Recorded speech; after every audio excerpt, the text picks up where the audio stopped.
The Brisbane Lions, what risk is there that all the adversity that they have stared down and I think heroically come through is about to crush them? Are they at tipping point? Well, I think they probably are at tipping point, but it doesn't mean they can't still play well. I mean, Hipwood's been out for a while and Lachie Neale didn't play for a few weeks and they had really good wins against Freo in Perth and Collingwood and Hawthorn at the Gabba. So they've still played well without the couple of players that are now going to be out of the campaign. But you always want your best 23 on your list is what you'd like to field, and certainly the Lions, probably if you took the grand final team last year, there's 5 or 6 missing from that grand final team last year. So a lot of load on the next generation players, because you can have 1 or 2 really young guys, but if you have 4 or 5, doesn't matter how good the other 18 or 20 are, it's really hard to cope. So the Lions are in that sort of in that margins. We look for signs early in games and there was a clear sign, wasn't there? So they'd won the last 3, Brisbane against Geelong, in a similar pattern. So they'd kicked 36 points from the back half, 52 points from the back half and 59. So you're going, gee, their ball movement from the back half's been superb. Chris Scott's one of the smartest coaches in the competition. So this is what happened at a time when I went, right, this is the first time they really started to look to try and get this game going. And Zorko gets involved twice. This is before a score's kicked and bang, Stengel's on it. Goes back the other way, Jeremy Cameron mark and goal, and there the pattern was established for the rest of the night. We know you want to do this. We know you're going to take the game on through the middle, and we're awake to it, and we're alert to it, and we're switched on. And the amount of smothers, the smothering in that first half, the 50 tackles in the first half, it just, and to Brisbane's eternal credit, Lee, they didn't get spooked. They just kept going, which is, that's the way they're going to play. And if you can beat us, good luck. Well, Geelong beat you and beat you really well. So what we watch now is the learnings, and Gold Coast will go to school on it, because I'm pretty sure they ain't changing. And Geelong was superb. No, they weren't. No, those 3 or 4 intercepts in the centre square when you try to bring the ball back inside, that's enough for the team. We've got to be really careful from now on. But Geelong kind of smothered the contest. They just got a lot of bodies around the contest. The hit-outs didn't matter at all, because there was going to be about 24 players within 10 metres of the ball, and that's led by probably Tom Atkins. But the ability to smother the Lions, and the Lions therefore couldn't run. When they kicked the ball long and high in the air, well, the Geelong defence just dominated. Is the Lachie Neale injury one too many for you? It feels like it. It does feel like it. But I'm still giving them a massive chance against the Gold Coast Suns. I'm talking ultimate success here. I'm talking premierships. They're still very much alive this weekend. It'll be outstanding. But we watched this at the time, and there was half your heart in your mouth and suggestion from our boys on the boundaries that is it cramp, but you just knew by the way he looked at it. So you're not getting over a calf in 4 weeks, so that season done. And it does just feel a bit like that. And the Q clash, Lee, in a final series. So we've had 4 Sydney derbies peculiarly, 1 showdown, never had a Western Derby. Is this the biggest night of footy in Queensland? Well, it'll be gigantic for Queensland. You've got to remember, it's a bit like the South East Queensland, but there's Brisbane and the Gold Coast are kind of an hour apart. The Gold Coast Bulletin would be full of Gold Coast stuff. I'll be interested to see whether the Courier Mail, the daily paper in Brisbane, normally you don't get much AFL on that. Might be on the back page this week. Who knows? Doesn't it? But it is. Well, it should be. I mean, it's the 2 South East Queensland teams being in the finals for your first same time together and playing each other. Yeah, that's a huge contest. All right, the 2 teams that were eliminated, the Giants, and this is your long suit, just the dysfunction in their forward line early.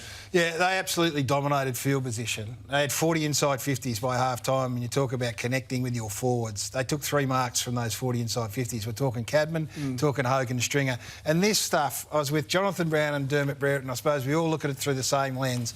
They just ran back to goal. They just showed the ball kicker their back the whole way. Not one player decided to turn around and hit up at the kicker for the easiest kick in footy. Watch this, Lee. Have a look at the numbers here and look at how every single one of them is going back to goal. Every one of them is heading back. There's a dirty, great big hole there to come into. And then what happens? In the end, the players with the ball go, well, no one's coming at me. So what's my options here? So again, they had that many looks early in this game coming through the middle, and to Hawthorn's credit, they stood up. But they just kept coming back to goal, coming back to goal, coming back to goal, and they weren't getting separation. If they were getting separation, you might think about it. And then what happens as a result of this? Eventually, the penny will drop and a player will go, oh, I'm going to hit up. And they did it a bit more in the second half. So look at that. That's the easiest kick you'll ever get in footy. But by this stage, the blokes with the ball are going, well, you're not hitting up at me all day, so I'm not kicking there. And they just handed the footy back. It was as dysfunctional a forward group as you'd like to see, and that's taking nothing away from Hawthorn's defence, who was just simply brilliant from the opening bounce.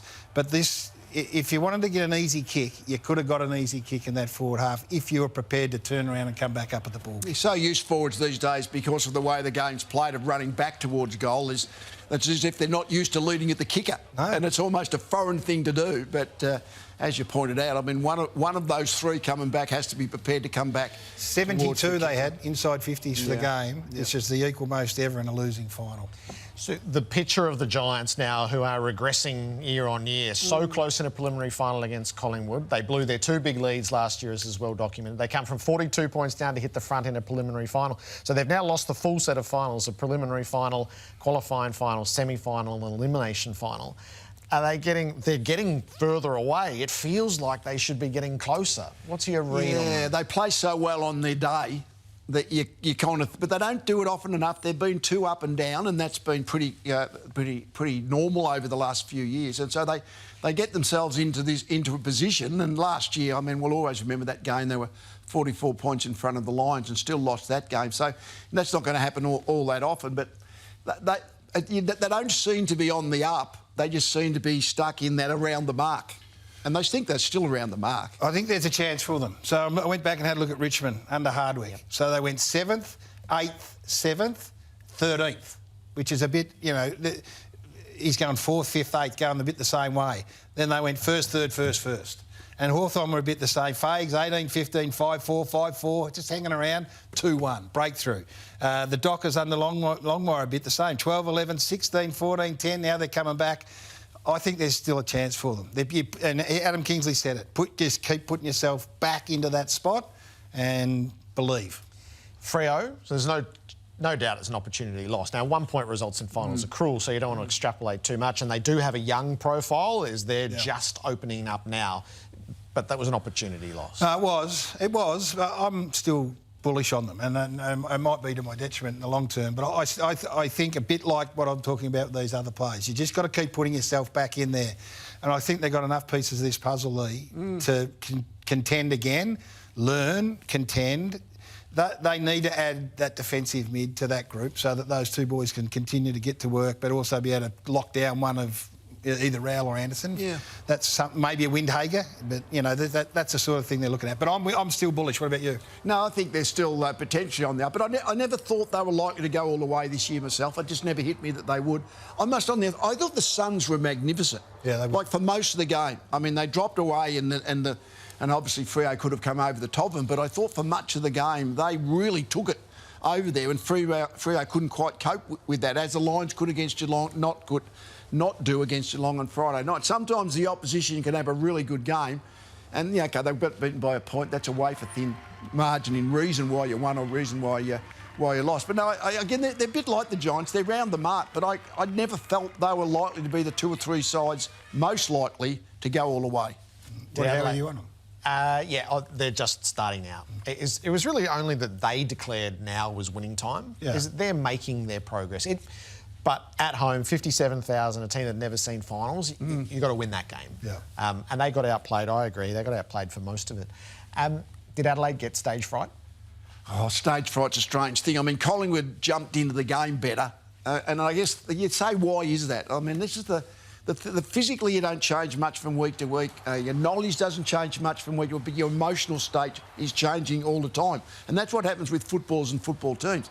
So in the emotional state, they didn't seem to have it at the start of the game. Like, when the game had to be won and that real contest, it was Collingwood who looked like they were just at the game harder. So whether that's stage fright, I don't know, honestly, the reason. But I would have thought you'd say the Crows didn't play well. I mean, they got beaten by a fair margin, like 3-6 is a fair margin. But they didn't play the tempo, that's for sure. So Collingwood, I thought the 23 Collingwood players went in with a finals-like mentality that this is play for our lifetime. That's what no one knows it better than this. Is you do what, it's the Maynard mentality. He carries it, and I reckon 22 others went with him. I reckon there were 4 for Adelaide.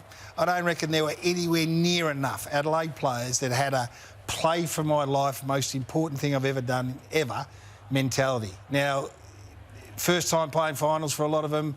They will walk back going, well, this is why next week is so interesting for me on Friday night, is what you learn. I reckon Matthew Nicks missed his mark. I don't think he coached in the manner. I don't think he was anywhere near the coach that he was, allowing, you know, the Moore thing to unfold in the manner that it did. I thought they were deferential. That is, they deferred to Collingwood. Oh, you blokes look like you're a bit hungrier than us, so we'll sit back.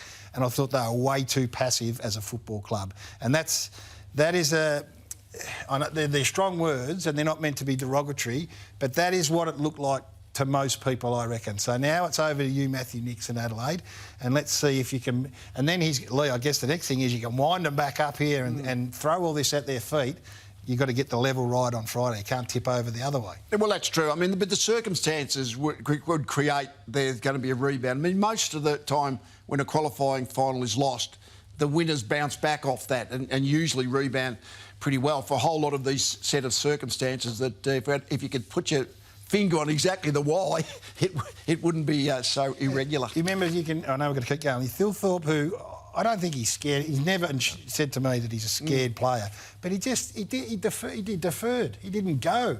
This is not the time where you go, oh no, well, I might let someone else have a go at it. This is your time where you go, I'm the man. This is the finals, cutthroat, I'll be the one. That's what I want to see from them on Friday night, because Hawthorn will bring that mentality.